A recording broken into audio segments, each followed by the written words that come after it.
కవినై కవితనై భార్యనై భర్తనై కవినై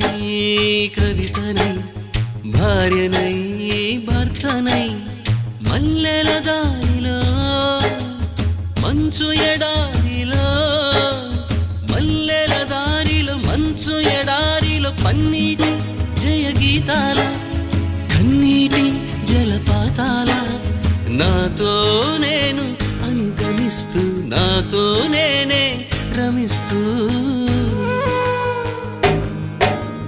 ఒంటరినై అనవరతం కంటున్నాను నిరంతరం కలల్ని కథల్ని మాటల్ని పాటల్ని రంగుల్ని రంగవల్లుల్ని కావ్య కన్యల్ని ఆడపిల్లల్ని జగమంత కుటుంబం నాది ఏకాకి జీవితం నాది